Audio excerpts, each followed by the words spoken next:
seria o maior, mais rápido e melhor. O RMS Titanic é uma maravilha da tecnologia. Quando ele zarpa em 1912, ele é o maior objeto móvel feito pela humanidade. Um navio inafundável. Mas depois de cerca de 4.000 quilômetros em sua viagem inaugural, o desastre.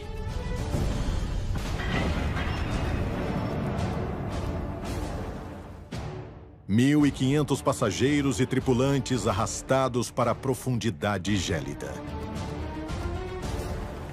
E mais de um século depois, ainda não sabemos exatamente o que aconteceu naquela noite. Como ele afundou e se quebrou. Centenas de passageiros e tripulantes testemunharam a tragédia e sobreviveram para contar a história. Ainda assim, inúmeras perguntas seguem sem resposta. Nós temos diversas informações históricas, mas frequentemente essas versões estão enviesadas. Mesmo as testemunhas oculares do naufrágio do Titanic mostraram percepções diferentes de como esse naufrágio ocorreu. Portanto, a melhor maneira de desvendar algumas dessas questões é através da ciência. Após anos de trabalho e diversas expedições, nós conseguimos evidenciar uma paisagem extraordinária. Abra o ralo do Atlântico. Quase 4 quilômetros abaixo, enormes paredes de metal erguem-se em direção ao céu. A luz solar brilha sobre seus convés mais uma vez e inúmeras pistas do desastre vêm à tona. Este é o naufrágio do Titanic.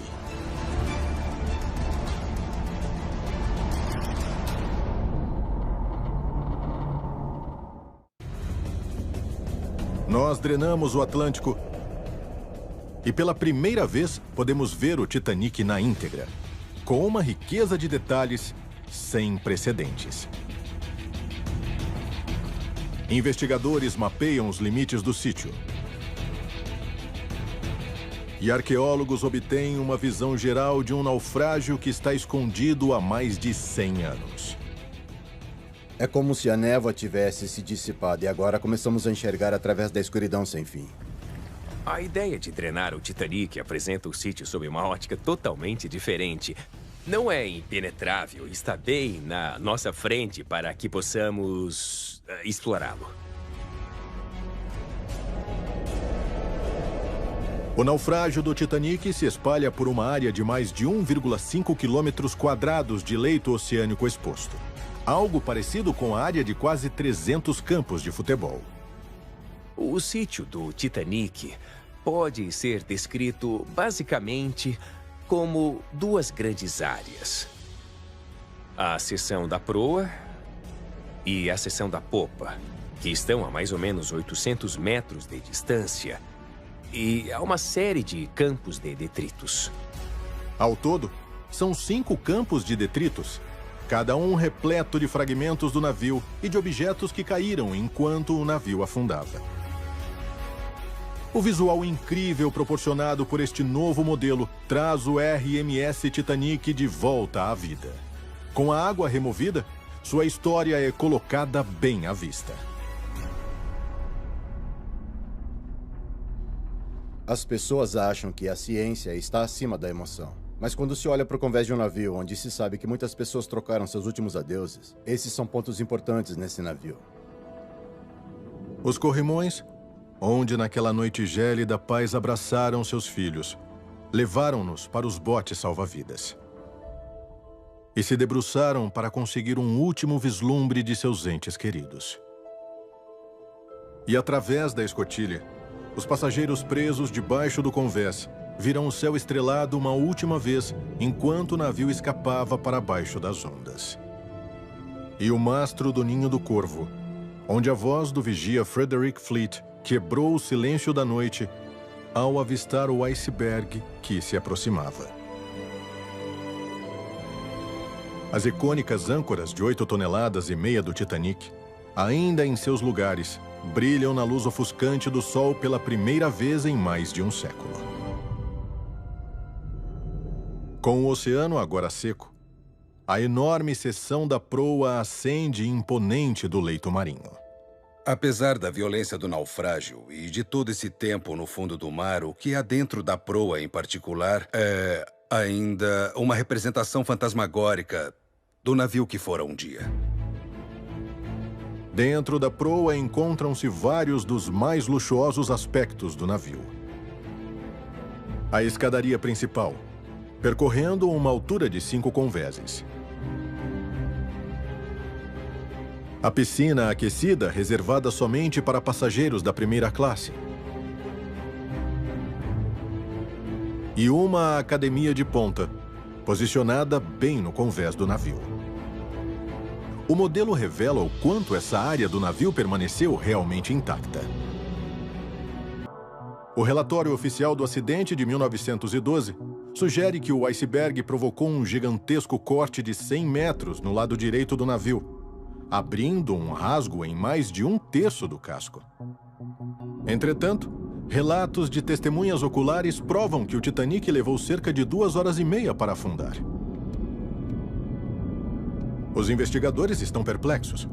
Um buraco de 100 metros teria afundado o Titanic em questão de minutos. O explorador oceânico P.H. Nargiley realizou 30 viagens de 3.600 metros de profundidade até o Titanic. Mas ele nunca viu nenhum rasgo de 100 metros. Nós estamos tentando encontrar onde o Titanic bateu no iceberg. Por que aconteceu daquela forma? Por que vimos algumas fendas? Por que há uma fenda aqui e não ali?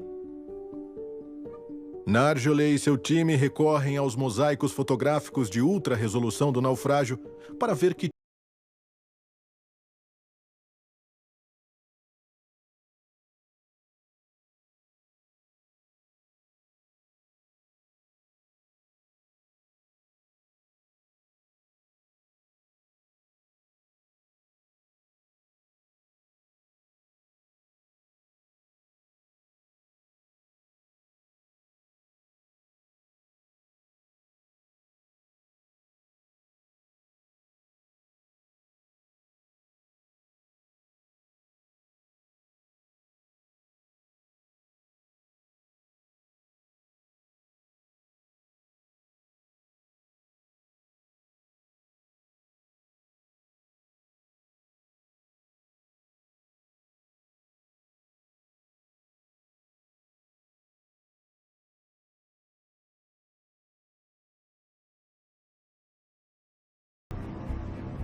o tamanho de todos esses buracos no casco, se somados, chegam apenas a 1 metro quadrado.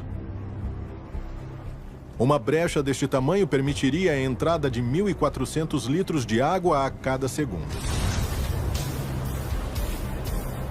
E quando eles analisam quanto tempo isso levaria para afundar o Titanic, verificou-se que seriam 2 horas e meia. Exatamente o tempo que o navio realmente levou para afundar. Investigações mais aprofundadas confirmam que o corte gigantesco é ficção. O iceberg causou apenas pequenos furos abaixo da superfície da água, mas ao todo, eles foram suficientes para desencadear um desastre. A drenagem do oceano ao leste da Flórida revela uma paisagem escondida nas profundezas do Triângulo das Bermudas. Um voo que partiu da Flórida na época da Segunda Guerra Mundial seja talvez o mais conhecido dos mitos do Triângulo. Voo 19, a Patrulha Perdida.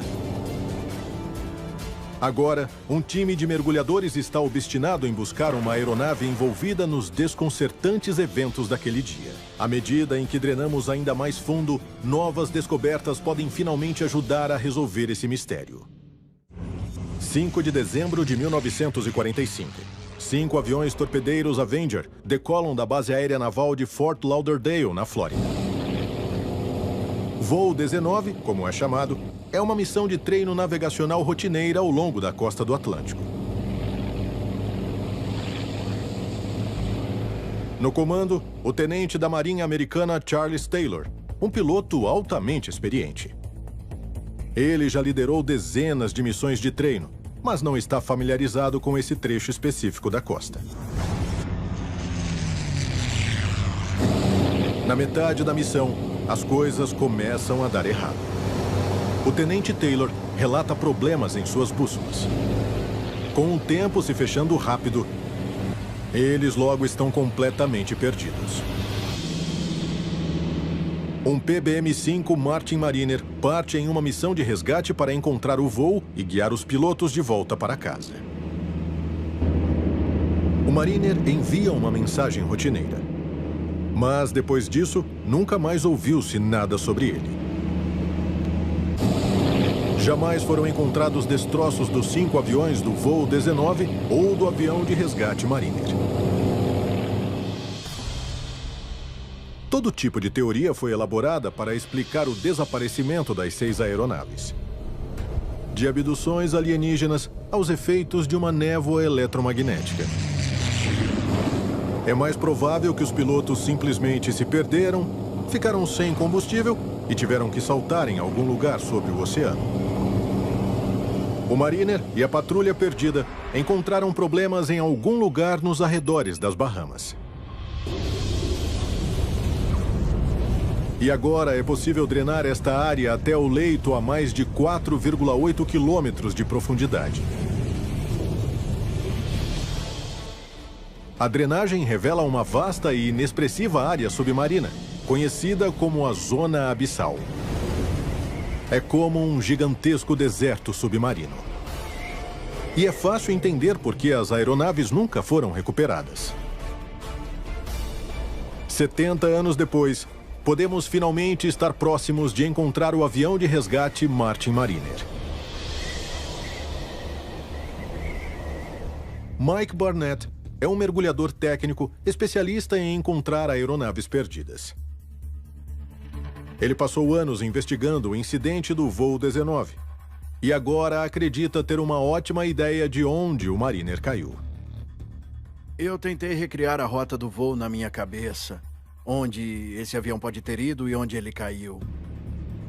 Começando aqui embaixo, na base aérea naval do Rio Banana, de onde a aeronave decolou, ela viajou para o norte até o Cabo Canaveral e então ela seguiu para o alto mar para encontrar a área de busca que lhe foi designada. Sabemos que após cerca de meia hora da decolagem, uma explosão foi avistada. Um cargueiro na área relatou ter avistado uma explosão no ar. Quando a embarcação chegou ao local, eles não encontraram nenhum destroço. Ou a aeronave afundou ou partes dela foram levadas pela corrente do Golfo. Hoje, Mike e sua equipe estão partindo em busca dos restos da aeronave perdida. O sítio que vamos investigar hoje são cerca de 70 metros de água a mais ou menos 80 quilômetros da costa. Nós acreditamos que seja digno de investigação porque é nessa área geral, mais ao norte de onde esperaríamos encontrar, porque com a influência da corrente do Golfo ele poderia ter ido para o norte. Pescadores locais relataram a presença de destroços nessa área e o Mike está procurando por eles em seu sonar. Acabamos de passar por cima de um alvo, ele não chama muita atenção. É um pouco pequeno, que é esperado para uma aeronave. Acho que é hora de me vestir e dar uma olhada. Vai, vai, vai!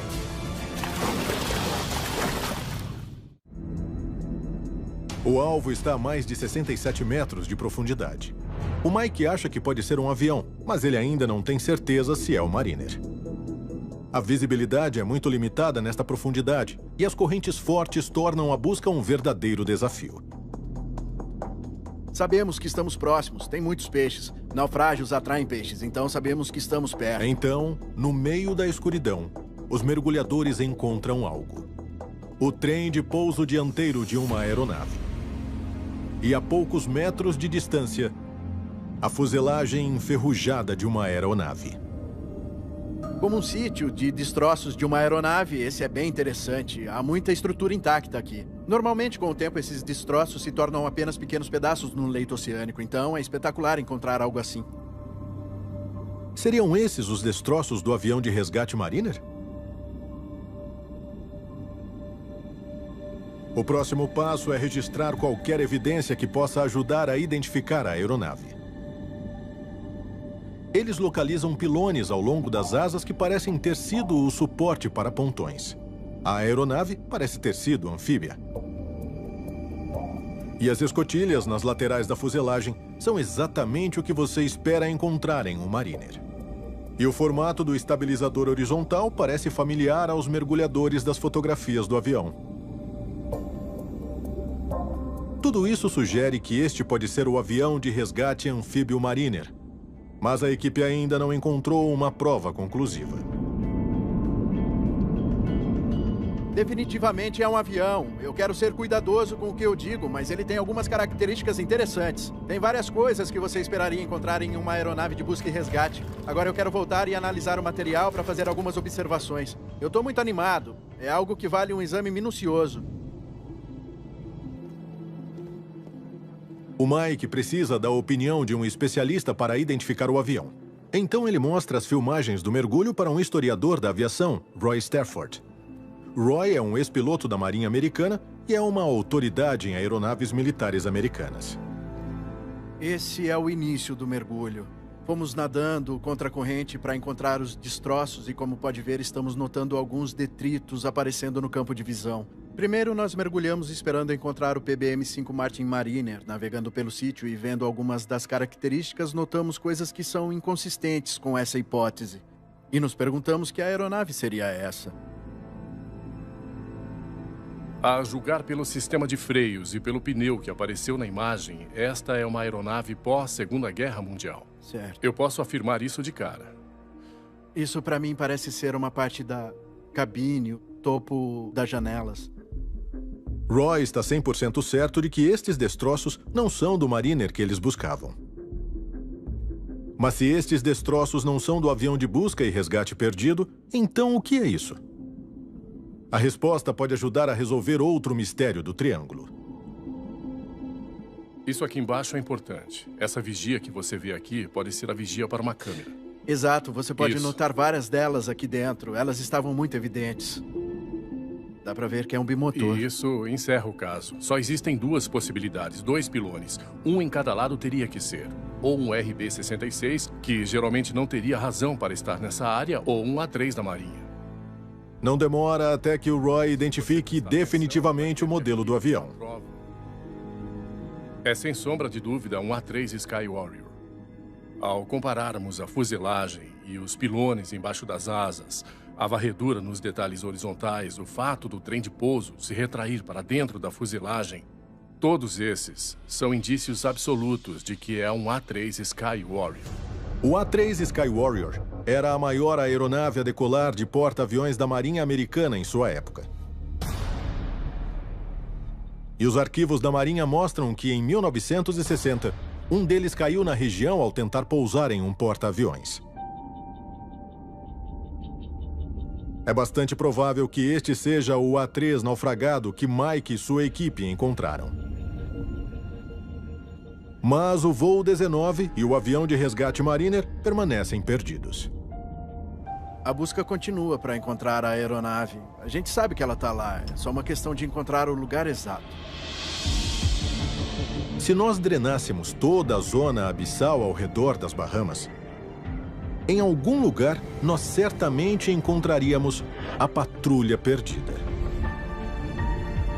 E baseados nas condições de outros aviões naufragados encontrados no leito do mar, é assim que esperaríamos que eles estivessem, após 7 décadas no mar. Embaixo do oceano, repousa um cemitério submarino.